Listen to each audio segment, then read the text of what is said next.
കൃഷ്ണപുരം കൊട്ടാരം തേവാരക്കെട്ട് ശ്രീ ബാലഗോപാലസ്വാമി ക്ഷേത്രത്തിലെ ഭാഗവത സപ്താഹയജ്ഞത്തിന് തുടക്കമായി 12-ാം തീയതി വരെയാണ് സപ്താഹയജ്ഞം നടക്കുന്നത്. തിരുവിതാംകൂർ ദേവസ്വം ബോർഡിന്റെ അധീനതയിലുള്ള കൃഷ്ണപുരം കൊട്ടാരം തേവാരക്കെട്ട് ശ്രീ ബാലഗോപാലസ്വാമി ക്ഷേത്രത്തിൽ ഭാഗവത സപ്താഹയജ്ഞത്തിന് തുടക്കമായി. ക്ഷേത്രം തന്ത്രി പുറപ്പേരിലം നാരായണൻ വാസുദേവൻ നമ്പൂതിരി, യജ്ഞാചാര്യൻ ശബരിനാഥ് ദേവപ്രിയ എന്നിവരാണ് മുഖ്യ കാർമ്മികത്വം വഹിക്കുന്നത്. ക്ഷേത്രശാന്തി ഹരീഷ് എച്ച് കാർമ്മികത്വം വഹിക്കുന്നു. സപ്താഹയജ്ഞത്തിന്റെ ഉദ്ഘാടനം കഴിഞ്ഞ ദിവസം നടന്നു. ഹരിനാമ കീർത്തനം, വേദം ചൊല്ലൽ, വിഷ്ണു സഹസ്രനാമ ജപം, ഭഗവത്ഗീതാ പാരായണം, സോപാന സംഗീതം, വിശിഷ്ടാതിഥികളെ സ്വീകരിക്കൽ എന്നിവ നടന്നു. ക്ഷേത്രം തന്ത്രി ഭദ്രദീപ പ്രകാശനം നടത്തി. തിരുവിതാംകൂർ ദേവസ്വം ബോർഡ് അംഗം അഡ്വക്കേറ്റ് കെ രാജു ഉദ്ഘാടനം നിർവഹിച്ചു.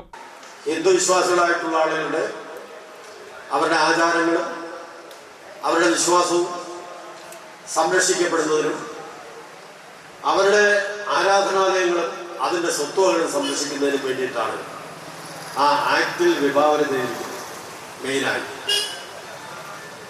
ദേവസ്വം ബോർഡ് രൂപീകരിച്ചുകൊണ്ടുള്ള ആക്ടിൽ മെയിനായി വിഭാവന ചെയ്തിരിക്കുന്നത് ഞാൻ ഈ പറഞ്ഞ സംഗതികൾക്കാണ് ദേവസ്വം ബോർഡ്.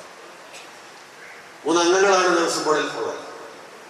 ആ ദേവസ്വം ബോർഡിൻ്റെ ഉത്തരവാദിത്തമാണ് ഈ ഹിന്ദു വിശ്വാസികളായിട്ടുള്ള ആളുകളുടെ അല്ലെങ്കിൽ വിശ്വാസികളുടെ സ്വത്തുവകകൾ, അവരുടെ സ്വത്തുവകളല്ല, അവരുടെ ആരാധനാലയങ്ങൾ, ആ ആരാധനാലയങ്ങളുമായിട്ടുള്ള സ്വത്തുവകൾ സംരക്ഷിക്കുക എന്നുള്ളത് ദേവസ്വം ബോർഡിൻ്റെ ഉത്തരവാദിത്തമാണ്. ആ ആക്ടിൽ തന്നെ അത് പറയുന്നത്. അപ്പോൾ അതുകൊണ്ട് കയ്യേറ്റങ്ങൾ അനുവദിക്കാൻ പാടില്ല എന്ന് ഞങ്ങൾ തീരുമാനിക്കുന്നു. ഇവിടെ അധ്യക്ഷൻ ഊന്നി പറഞ്ഞ ഒരു സംഗതിയാണ്. 6 ഏക്കറിലധികം ഭൂമി ഈ ക്ഷേത്രവുമായി ബന്ധപ്പെട്ടുണ്ടായിരുന്നു എന്നാണ് അദ്ദേഹം സൂചിപ്പിച്ചത്. ഇപ്പോൾ അത് 2-2.5 ആയി ചുരുങ്ങിയിട്ടുണ്ട്. ക്ഷേത്ര ഉപദേശ സമിതി പ്രസിഡന്റ് പരമേശ്വരൻ പിള്ള കെ അധ്യക്ഷത വഹിച്ചു. സപ്താഹ committee general convener professor Raghunath V സ്വാഗതം പറഞ്ഞു.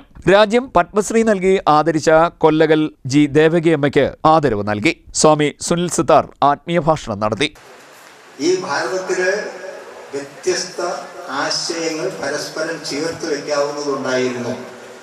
അതിനകത്ത് നിങ്ങൾ നോക്കും, ഗാണപത്യം അല്ലെങ്കിൽ ശാക്തേയം, വൈഷ്ണവം, ശൈവം എന്നിങ്ങനെ വിവിധ സമ്പ്രദായങ്ങളുണ്ടായിരുന്നു. അതുകൂടാതെ ചാർവാക മതം നിങ്ങൾ കേട്ടിട്ടുണ്ടാവും. ആ ചാർവാക മതം എന്ന് പറയുന്നത്, അല്ലെങ്കിൽ ചാർവാക തത്വം എന്ന് പറഞ്ഞു കഴിഞ്ഞാൽ നമ്മുടെ ഇന്ദ്രിയങ്ങൾക്ക് അതീതമായിരിക്കുന്ന ഒരു സത്യത്തെ ബോധ്യമില്ലാത്ത അവസ്ഥയിൽ അംഗീകരിക്കാതിരിക്കലും അതിനെ ബോധ്യപ്പെടുന്ന തരത്തിലേക്ക് നമ്മുടെ വസ്തുനിഷ്ഠ ജ്ഞാനത്തിന്റെ മേഖലയെ ക്രമീകരിക്കലുമാണ്. ഇപ്പൊ ചാർവാകൻ ഈശ്വരനെ നിഷേധിക്കുന്നു എന്ന് പറഞ്ഞാൽ അതിന്റെ അർത്ഥം അങ്ങനെ ഒരു ഈശ്വരൻ ഹിരണ്യകശിപു പറഞ്ഞ പോലെ ഉണ്ടാകാതിരിക്കട്ടെ എന്നല്ല. അങ്ങനെ ഉണ്ടാകാൻ പാടില്ല, ഞാൻ മാത്രമേ ഉള്ളൂ എന്നുള്ളതല്ല. പിന്നെയോ അവിടെ ഒരു വാതിൽ നമുക്ക് തുറന്നിടുന്നുണ്ട്. എന്താ?